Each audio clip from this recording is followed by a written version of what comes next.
Apa ya hubungannya public speaking dengan personal branding?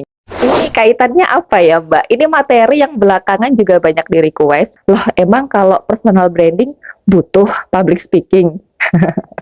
Menurut kalian gimana? Seperti biasa, sebelum kita memulai aktivitas sekitaran hari ini dan ada tragedi clip onku hilang, akhirnya aku pakai headset aja. Semoga suaranya masih terdengar jelas dan teman-teman masih semangat untuk belajar public speaking. Kalau pengertian personal branding sendiri, mungkin aku akan ngasih beberapa referensi untuk teman-teman yang sebenarnya ini bisa kalian search juga di Google atau di pengertian-pengertian yang lain. Di buku juga boleh, tapi intinya tuh gini loh, bagaimana orang di luar sana itu mempersepsikan, menilai, memahami, memberikan label tentang siapa kamu dan itu memang sesuai dengan apa yang kamu miliki. Nah, konteks apa yang kalian miliki ini bisa macam-macam. Bisa dari pengetahuan secara akademis mungkin, atau hasil riset, atau karya, atau pengalaman, atau keterampilan yang sedang ditekuni. Pokoknya sesuatu yang memang melekat di diri kalian, gitu ya. Makanya kan ada teman-teman kita yang melabeli misalkan kayak, iya dia anak pintar, karena teman-temannya melihat dia pintar. Misalkan dibuktikan dengan dia selalu masuk top 3 ketika dia ujian atau ketika dia tryout nasional dia peringkatnya itu atas bahkan mungkin nomor 1 atau ada orang yang melabeli dia itu anaknya suka bolos akhirnya sebutannya adalah tukang bolos dibuktikan dengan anak ini yang memang sering ke gap bolos setiap mata pelajaran, setiap kelas kok selalu nggak ada dan nggak pernah ada izin yang benar-benar izin gitu kan, tiba-tiba hilang gitu kan. Nah, makanya juga hati-hati ya dengan label sosial gitu kan ya. Kadang orang-orang itu bisa memberikan label sesuai dengan apa yang mereka lihat aja tanpa mereka benar-benar melihat bahwa itu tuh beneran yang secara konsisten dia lakukan. Jangan-jangan kalau perihal bolos jangan-jangan masih 1 kali, tapi kebetulan karena dia jarang ketemu, ketemunya pas bolos itu akhirnya asumsinya bahwa oh tukang bolos. Padahal bolosnya itu cuma 1 kali. Sebelum-sebelumnya dia itu anak yang rajin dan ternyata ketika diselidiki sama ibu guru BK, dia bolos pun karena dia ada masalah keluarga misalnya. Jadi agak hati-hati dengan label sosial. Tapi kalau kita bicara personal branding, artinya ini konsisten. Orang ini menunjukkan, bukan menunjukkan, orang ini menurut orang-orang itu memang terlihat konsisten dengan apa sih yang dia lakukan, apa yang dia tekuni, apa rutinitas dia. Cuman intinya adalah bagaimana orang memiliki persepsi yang sama dengan apa yang sebenarnya ada di diri kalian. Di diri kalian tuh apa maksudnya? Ya yang kalian miliki apa? Jangan sampai kalian pelukis, orang lain mengiranya kamu tukang pahat kayu. Kamu dosen matematika, tapi orang mempersepsikan kamu guru seni tari. Walaupun sebenarnya kamu juga bisa menari. Tapi juga tergantung nih, karena sekarang itu ada media sosial. Di media sosial itu kita bisa menyeting kita itu ingin dipersepsikan sebagai siapa.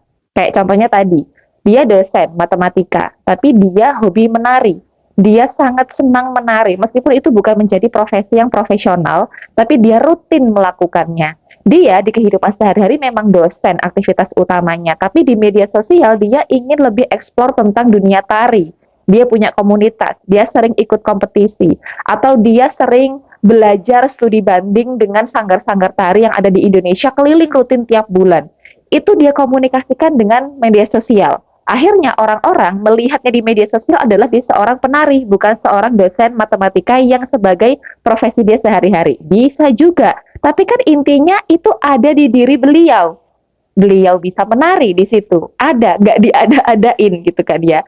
Makanya kenapa kok kadang-kadang tuh kalau bahas personal branding, orang kaitkan dengan politisi, dengan yang sekarang ini apalagi lagi hot-hotnya pemilu 2024 ya, kayak diasumsikan bahwa personal branding itu pencitraan. Ya memang itu secara bahasa Indonesia pencitraan ya, tapi konotasinya kok pencitraan itu kayak dicibir, kayak sesuatu yang negatif, kayak sesuatu yang tidak ada tapi diada-adain. Sebenarnya kan pencitraan itu kan bahasa Indonesia dari personal branding ya. Tapi karena ngomongnya itu pencitraan, jadi kayak akhirnya tuh kok buruk ya. Makanya akhirnya agak mengurangi, bukan mengurangi, agak menghindari memakai istilah pencitraan karena takutnya ya itu tadi gitu kan. Makanya pakai personal branding aja. Tapi sebenarnya Esensinya adalah apa yang orang lain persepsikan itu benar-benar real ada di diri kalian. Entah itu dari segi sifat, pembawaan, atau karakter berbicara. Kan makanya ada kan yang sebutannya si Judes, si galak gitu kan. Karena dia menilai dari cara ngomongnya. Bisa aja. Atau si gesit, dia itu kalau kerja gerak tubuhnya tuh cak-cek. Terus kalau misalkan dia itu berjalan tuh jalannya cepet, makanya sebutannya si gesit misalkan. Jadi bisa macam-macam, tapi intinya itu ada di diri orang tersebut yang dipersepsikan oleh orang lain. Terus apa Mbak hubungannya sama personal branding dan juga public speaking? Nah, ini kan kaitannya dengan manusia sebagai makhluk sosial yang kalau misalkan berinteraksi tidak bisa ilmu kebatinan bahkan menerawang perasaan. Ya enggak, saya pengen minta beras gitu misalkan ke tetangga. Saya di rumah, ilmu kebatinan. Berasnya nggak datang-datang. Karena ya manusia nggak bisa baca pikiran ya, apalagi menerang masa depan gitu kan. Jadi artinya ketika kita membutuhkan sesuatu atau menginformasikan sesuatu atau kita ingin membantu atau kita ingin memberikan sesuatu atau kita ingin menghibur teman kita yang sedang galau atau kita sedang ingin sharing tentang ilmu pengetahuan tertentu, ya yang pasti kan dikomunikasikan.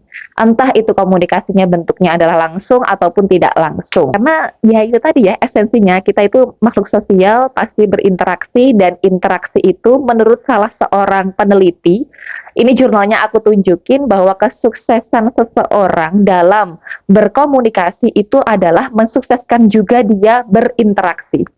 Jadi harus dikomunikasikan. Nah, yang namanya komunikasi ini kan kadang kita bisa mengkomunikasikan diri kita ke person to person satu orang. Tapi kalau kita bicara personal branding, biasanya ini kaitannya dengan orang yang banyak. Bagaimana kita dinilai oleh masyarakat. Jadi orangnya jamak yang mempersepsikan kita.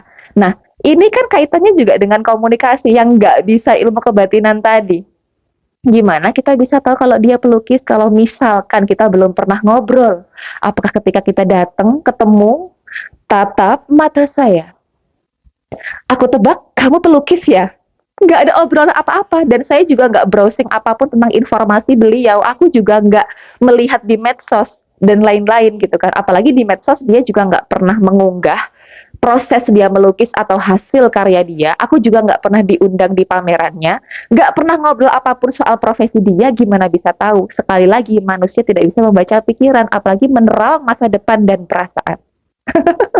Jadi ya public speaking maksudnya di situ. Makanya ada orang-orang yang seneng bikin konten head talk atau monolog di media sosial mereka.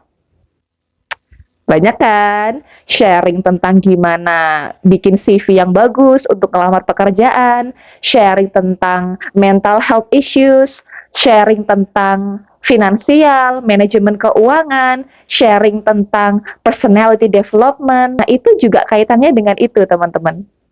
Ini bisa juga dilakukan secara tatap muka ataupun melalui media sosial, media digital, dan media-media perantara yang lain. Semoga membantu teman-teman untuk sharingnya hari ini. Ini kayaknya pengantar aja. Di kelas konten kreator biasanya aku juga akan share lebih deep bagaimana dari mulai self ya. Kita self love dulu, mencintai diri kita sendiri dulu. Kita self talk juga. Kita akan mapping aku tuh sebenarnya seperti apa sih, dan kalau memang mau mengoptimalkan personal branding entah untuk keperluan beasiswa, melamar pekerjaan, membuat CV, bahkan membuat konten di media sosial, apa yang harus aku tunjukkan, apa yang harus aku komunikasikan, dan lain sebagainya. Semoga sharing dadakan dan ini agak buru-buru karena aku udah ditelepon. Nanti kita akan ketemu lagi di episode berikutnya. Dadah, sehat selalu, bahagia selalu.